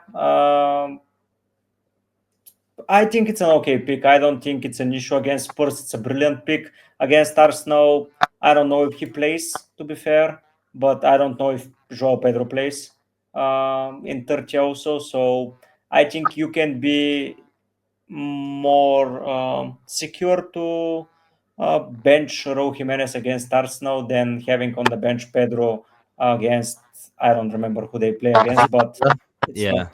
Yeah, so I think it's an okay pick and I like it. I almost went with him, but I thought it was pretty highly owned and I wanted something better. Yeah, fair enough. I do like the Jimenez pick. I just think he is that sort of play. He kind of has those purple patches, and the way Spurs are defending at the moment, it could be a nice little 1 week punt. And it, potentially if I go for Jimenez over Pedro, it'll be much easier to sell Jimenez in 30 for Haaland in terms of potential less regret away to Arsenal than it will be maybe for the home of the game for Brighton against Villa. So yeah, I maybe my Watford bias might swing me towards Pedro. I don't know, but at the moment, that's what I'll probably need to be doing in my team, because I just think that City fixture, people are playing it down for Brighton. I think that could be really nice. I've looked at the kind of stats of this season. Brighton have lost just 6 games all season, whereas City have lost 9. So I think that's a good fixture, honestly, to be honest, for Brighton. But that's my first pick, Jimenez against that Spurs defence. The next one I've gone for, someone from Manchester City, who I think he's not been ripping up trees, don't get me wrong. And, certainly someone like a Phil Foden has really struggled to make an impact. But I think considering it's his first season in the Premier League, I think Savinho could be a decent shout. Minutes-wise, not too bad for a Man City player, at least. Pretty solid. And he's been getting quite a few assists recently. So Brighton at home is not the worst of fixtures. As I just mentioned with Pedro, I think they could score goals there, Brighton. But I think also City will as well. So it could be a bit of a ding-dong game, back and forth, goals either way.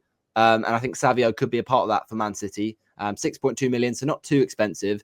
And if you are looking for like a replacement for a Dango, if you got the extra transfer, then getting a City attacker might not be the worst shout. I don't think I'm going to be able to do it, to be honest, with the way my team's set up. But if you wanted a midfielder option, I think he's the best one, because the other options in midfield for City just don't seem to be getting many returns. Do you like that Savio pick, Tom? Yeah, I do. I've had him in draft all season. He's been very good for me. And I think that he's very, as you said, there's a reason why they kind of seem to be prioritizing him over the course of the summer in their very, very scant sort of pickups. He came from Troyes, I think, who's a feeder club of theirs. Decent-ish underlying data this year. Second, actually, to Haaland in terms of the underlying expected. And, seems to be ticking along okay. So, a player that at that price, I wouldn't mind at all, to be honest. It's just that... I think he's actually an interesting one if you're wanting to pick up a player. You've got more money than I do, and you're looking for kind of a midfielder around sort of the 6-ish. Just because they've got Leicester at home in game week 30. Who knows? Obviously, if he's going to be starting that, never know. It's Pep, but I think that he's certainly a really interesting pickup. Very good at those sort of those lovely progressive carries as well. He's very good at those. For a very exciting player who might be quite fun to watch. Exactly. Fun to own. We like those FPL players. And my final one for Game Week 29 is someone who has a fixture, crucially. And at the point at the moment with Dango, I think Tavernier at 0.3% owned.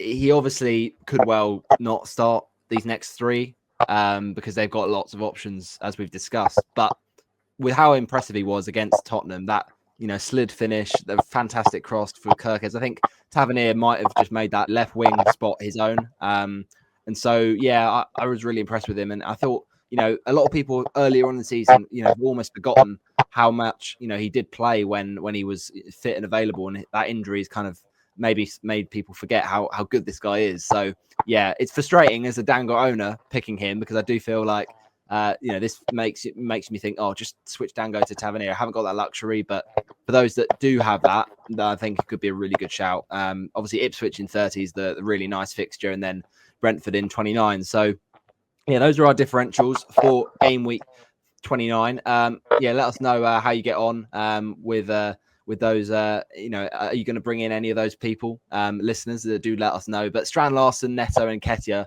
all blanking for Oscar. It was a bit of a nightmare week for the differentials last week, and Neto and Szoboszlai also for Chris. But Saar did return for Chris. He's still leading at the top of the table comfortably. To be honest, a 2-point kind of lead on me. So he's doing well. It's got to be said. Whereas I had no returns. I had Decore.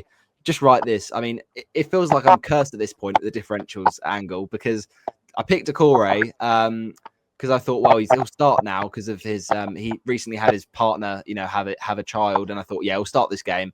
And of course, no, it was Jack Harrison that was the one to go for. It was Lindstrom who got the assist. So really frustrating. I hit the post with Elanga as well, because it was him or Gibbs White, and Gibbs White got the return. And then Welbeck as well. That's the third differential in a row I've had getting benched. It's just so frustrating. But we move on to 29, hopefully a bit more positive. But we go again. Okay, so we're going to now move on to talk about captaincy, because this is a big talking point before we get into those free hit drafts. Who are you thinking, George? Because if you don't have a way of getting to Haaland, do you think Wood is the best captaincy option against that pretty poor Ipswich defence? I'd certainly be looking at it. Obviously, a lot of Forest goals this season have been through Wood. They are commonly the way it seems to me is they are a team that kind of win by that 1-2 margin. But I think if you can't move to Haaland, then it's probably the next best option, looking at all the fixtures, because I feel like it wouldn't be wise to captain someone from either Arsenal or Chelsea, because obviously they got each other. I wouldn't be captaining. Maybe Bruno Fernandes, if you've got him in your team against Leicester, would be a good option. But I'd probably be favouring more towards Chris Wood than Bruno Fernandes. Yeah, I think Fernandes is an exciting option. He feels like this sort of upside pick potentially, Tom. If you got the free transfer to get in Bruno, because Leicester is just being so bad, and Fernandes being in great form, and obviously extra point for a goal on penalties, just like Chris Wood is. Would you, if you didn't get to Haaland and you were deciding between Fernandes against Leicester or Wood against Ipswich, would you sway with Bruno? I think I'd just go, if I couldn't get to Haaland, I think I'd keep it simple and just go with Chris Wood, honestly. I think that Bruno's a really good player to own for this week in particular because of the Leicester game. And I think that, given the fact that he's got his minutes, I mean, this is why FPL Review is kind of hell bent on every kind of team having Bruno at some point in his life. I think that he's absolutely he's just a great pick. But I think this week the order would probably be Haaland, Woods, and then Bruno. I think if you're looking at it subjectively, and you say, "Oh, I can't afford Haaland, therefore I think he's rubbish," then maybe you put Wood as the top sort of option this week. But I do like the Bruno shout. I think that he'd be a really interesting shout for this week. And plus, they're the last game, aren't they? So always good to have something in the bank for the last game to go ahead.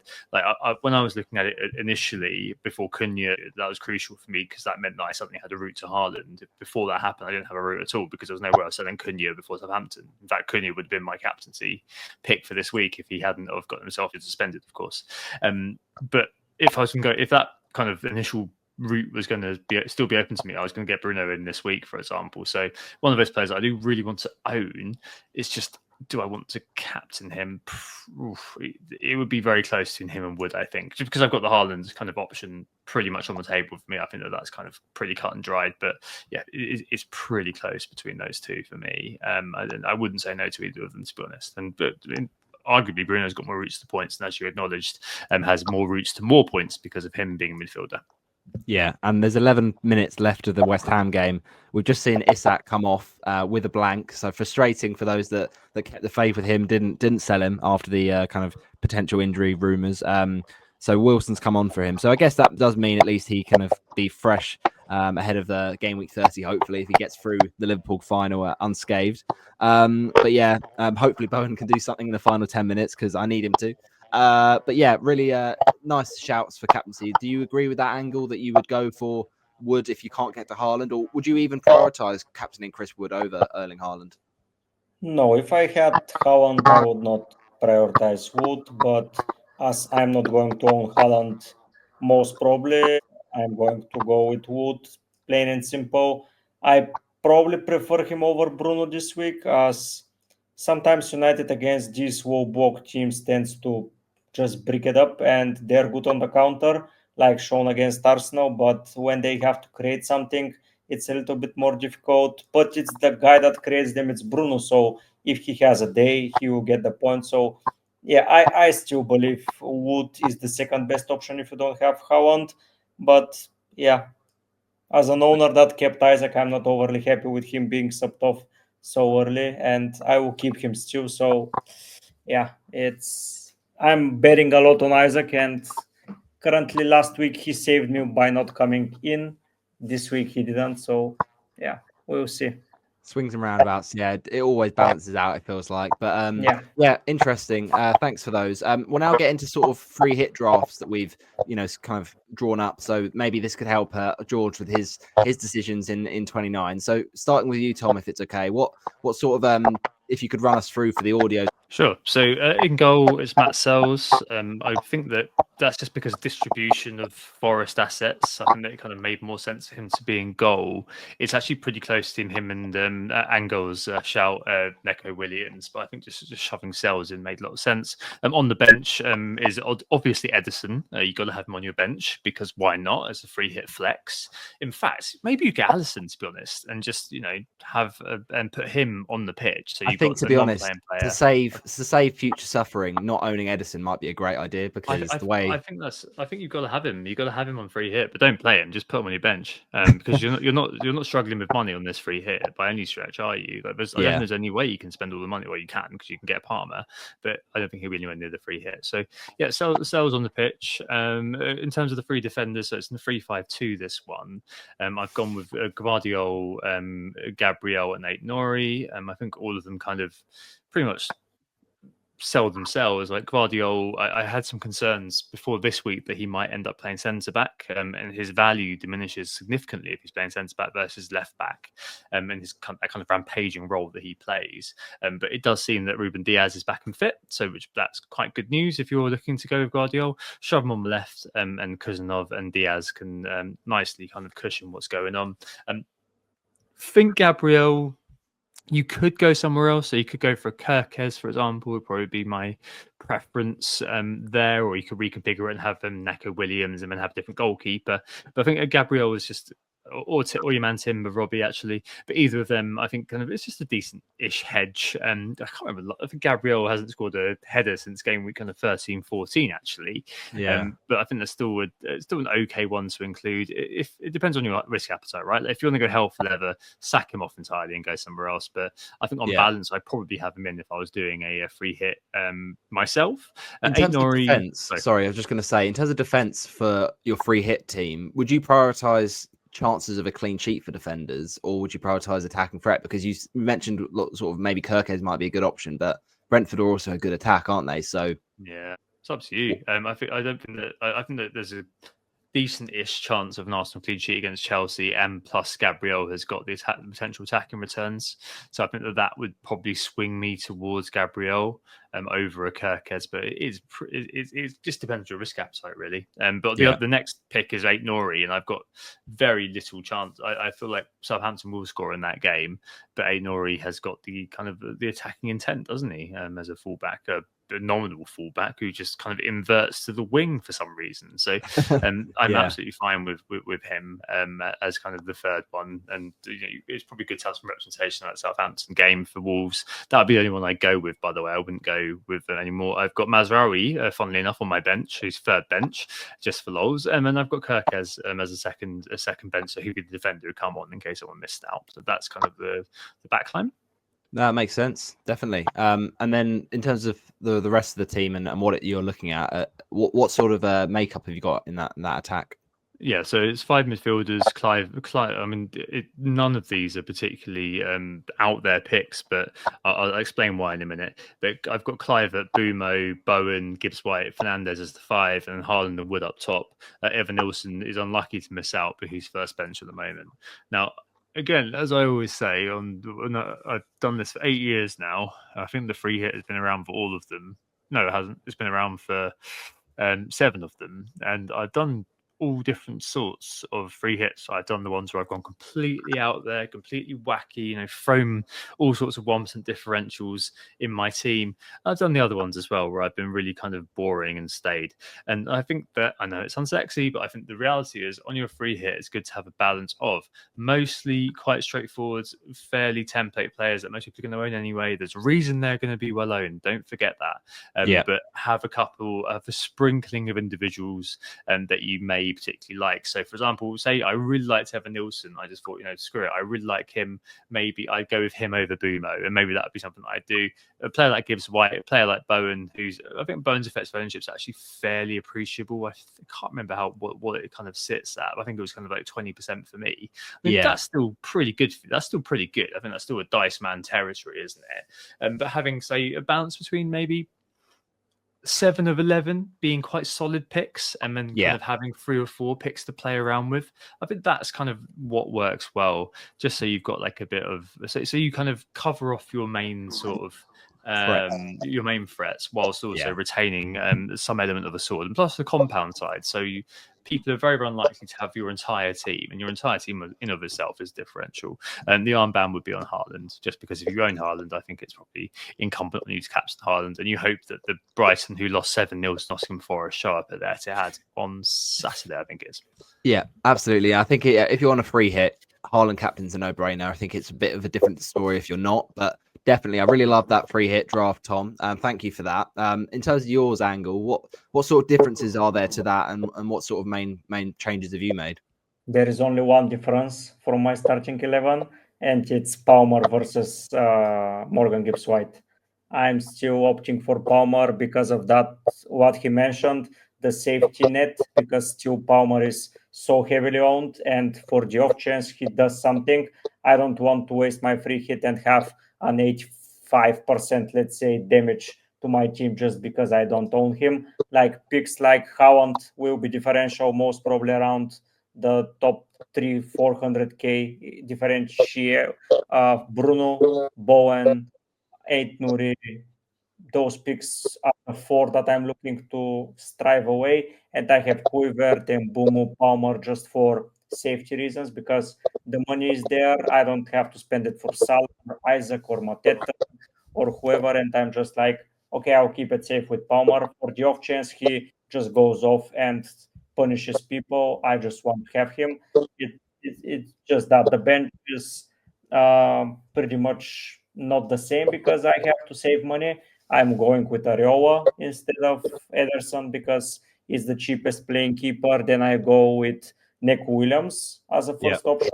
I go with, I think it was Mazraoui that I prepared. And the last guy was this guy, Obi, the forward from United, the 4.5 option, because I don't have money. And the option is this guy to have it covered, but he's the third bench option. So it's pretty similar draft. The starting 11 is basically what matters, and it's the same. And it's Palmer versus Morgan Gibbs White, purely for safety, not to go to. I don't think he's scoring points, but I didn't think João Pedro will score points last week, but he is the only player with a goal in my team apart from Salah. So I have to have that safety if I'm doing a free hit, of course. Yeah, no, that makes sense. It's always about sort of swords versus shields, isn't it? Trying to cover off those that are maybe threats in your team, but also trying to take opportunities to kind of gain rank as well. So hopefully, George, that free hit advice will help you and put you in good stead ahead of the deadline.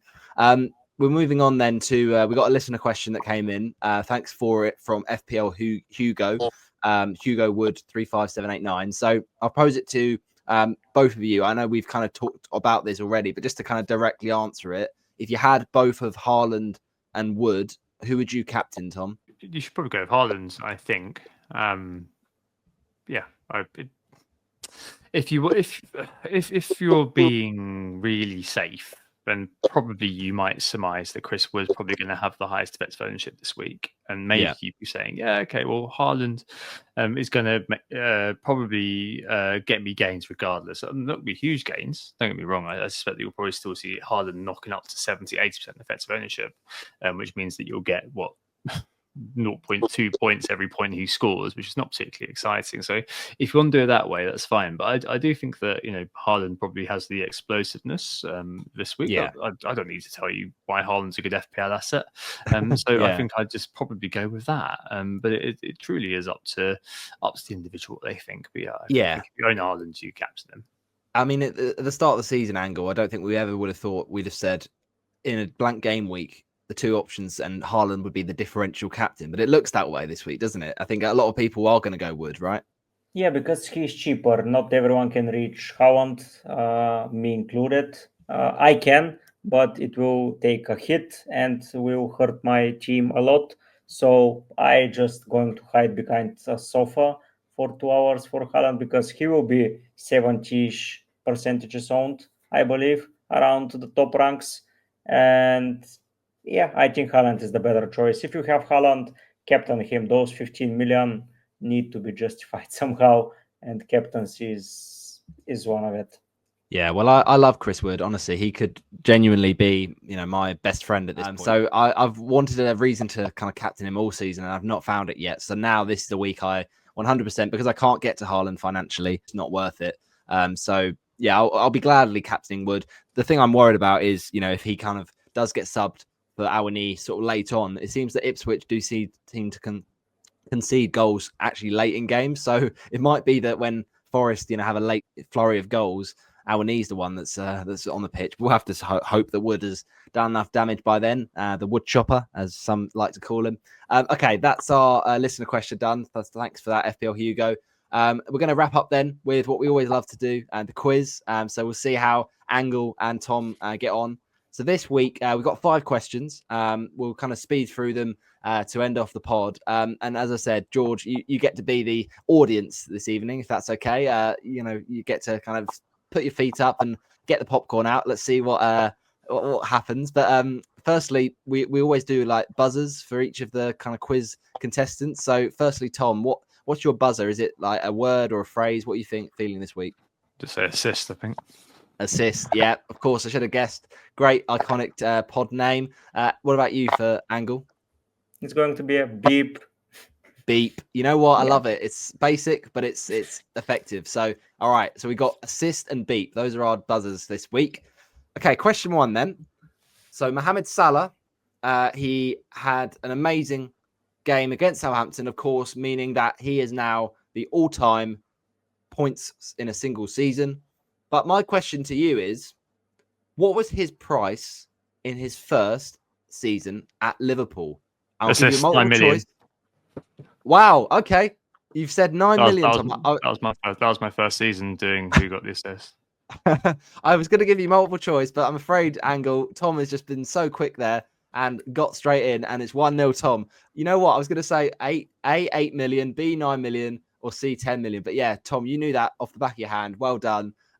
Speed is the key in this quiz. So well done. 1-0 Tom, heading into question 2. We're talking of that. Most FPL points in a single season for Mo Salah. We're going to have a little game of hot potato, which is passing answers back between each other until keep going round until someone gets an answer wrong or someone says one that's already been said. And the last one left wins the points. So I want you to tell me, Angle and Tom, players in the top 10, so not including Mo Salah because we already know him. So the remaining 9, the top 10 players when it comes to points in a single season of FPL. Buzz in when you think you can have a go at it. Assist Haaland. Okay, you've gone for Haaland, Tom. I can tell you that is correct. Angle? Beep, Luis Suarez. Luis Suarez, very good shout. He's second on the list. Back to you, Tom. Alexis Sanchez. Alexis Sanchez, very good shout as an Arsenal fan. He is in the top 10. Angle? Cristiano Ronaldo. Ronaldo, very good shout. He's number 4 on the list. You're doing very well here. Good game. Back to you, Tom. De Bruyne. I can tell you, Kevin De Bruyne is 11th on the list, I'm so afraid. close. So just misses out. But really good game that was. Really exciting. Thank you for that. Players you missed, though. Frank Lampard was one of them, you could have said. Also, Thierry Henry wasn't said. We had Van Persie and Harry Kane, along with Son Heung-min. Son just snuck into that top 10, but De Bruyne, unfortunately, in 11th. And anyone else would have been wrong. So, yeah, it's 1-1. That's interesting. Going into question 3 then. Question 3 is the following. It's what we like to call lineup listing. So what we do here is I'll give you a game that happened recently, and I'll give you the numbers of the first 11 that started that game. And what you got to do, Tom and Angle, is go through that one team and without, if you can, making a mistake, name the players from the numbers. And if you get an answer wrong, then what happens is it passes to the next person, and they get to finish off that team. So whoever finishes off the team wins the point. So I'll show you the teams now. The fixture was Tottenham Hotspur 2, Bournemouth 2. So buzz in when you think you can have a go at either of those teams.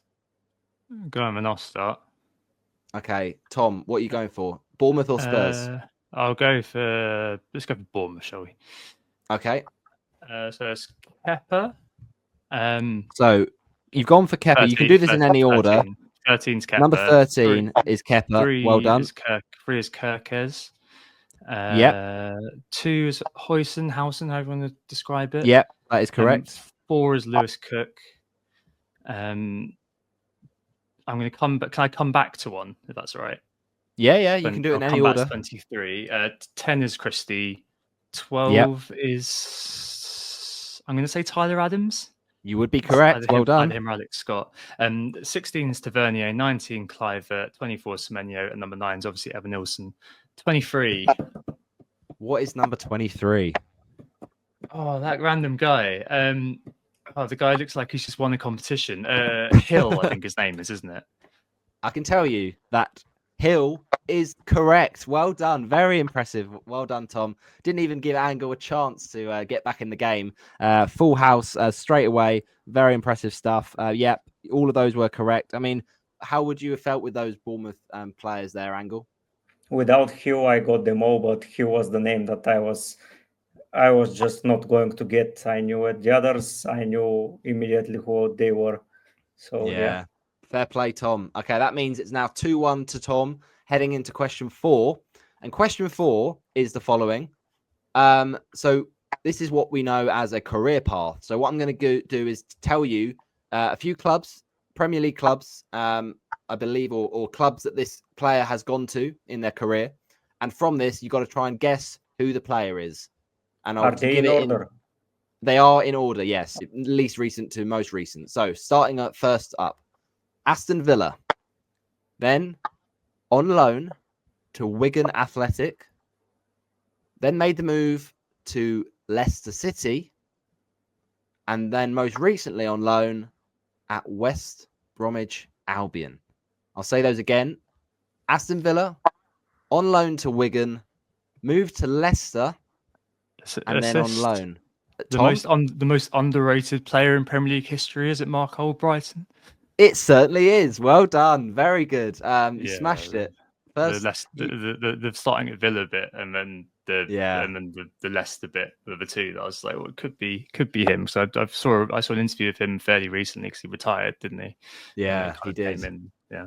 Wow, fair play, Tom. You're absolutely smashing it. And the Angle, at this point, you're just up against an absolutely fantastic quizzer, it seems. 3-1 up for Tom. So we're going into the final question. 3-1 Tom leads. It's an unassailable lead, but you can at least pull back a consolation here, Angle. So we'll see. Obviously, on Sunday, it is the big Carabao Cup final. So I want to know managers to have won. This is going back. You can take as far back as you want until 1961, but of course you don't have to. You can always take it all the way up to the modern days of 2024. So managers to have won the Carabao Cup, and we'll start with the current leader, just because put the pressure on. Tom, what's your first one? Jurgen Klopp.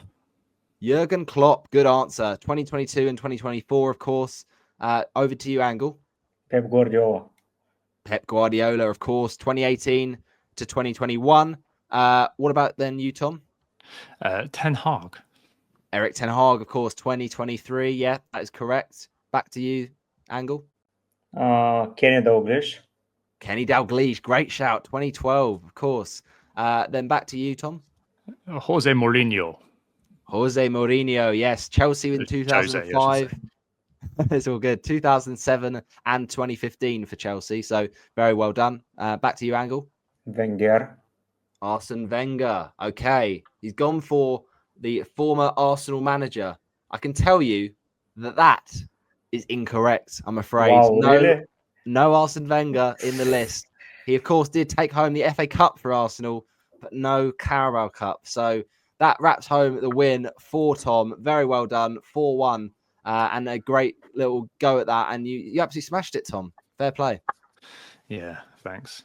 I'm good at quizzes, I think. Well, better than your average better, put it that way. No, it's all good. Well done. And that's where we're going to wrap up the pod this week. It's been an absolute pleasure to get both yourself, Angle, and Tom on the pod. I hope you've enjoyed, Angle. Yeah, I did. Brilliant stuff. And Tom as well. I hope you've enjoyed tonight. Yeah, thanks so much for having me on, Robbie and George. And really great to meet you, Angle, as well. Yeah. Brilliant stuff. So yeah, if people don't already follow you, I'm sure they do, because you're the OG from Who Got the Assist, Tom. But where can people follow you on socials? I don't post on Musk's platform anymore, but it's WGTA underscore FPL on there. Don't talk to me, so I don't really use it. And WGTA on Blue Sky are the two that I use. Brilliant stuff. And of course, where can people follow you, Angle? I don't use most of X also, but on YouTube they can come and say hi. I answer everything. So yeah, on YouTube FPL MV, you'll find me easily. Brilliant stuff. Thanks again as well for George coming in and stepping in and doing his co-host duties. I'll be coming on anytime you need me. So yeah, it's always great to meet people that you bring on. Absolutely, yeah. It's great to get a little insight into the great members of this FPL community. We're pleased to say that next week we'll be back. Really excited to get on ahead of the international break, of course. FPL Nightmare. So really great member of the community. He's got some really interesting content. And yeah, ahead of next week, we'll be talking international. Maybe a little look at how Thomas Tuchel's side is going to shape up for the international break. But yeah, it should be good fun. And then we'll be back after that to look ahead of FA Cup, fixtures. And then we've of course got a couple of game weeks we'll be covering after that in 30 to 31. So some good pods coming up soon. Make sure you stay tuned and listen to Formus Temporary on Spotify. And of course, follow us on Blue Sky at Formus Temporary. And of course, TFit_pod on X. That's been the Formus Temporary for Game Week 29. Good luck if you are free hitting, and good luck if you're not. We'll hope for a green arrow nonetheless. And we'll see you in the next one. Bye-bye, everybody.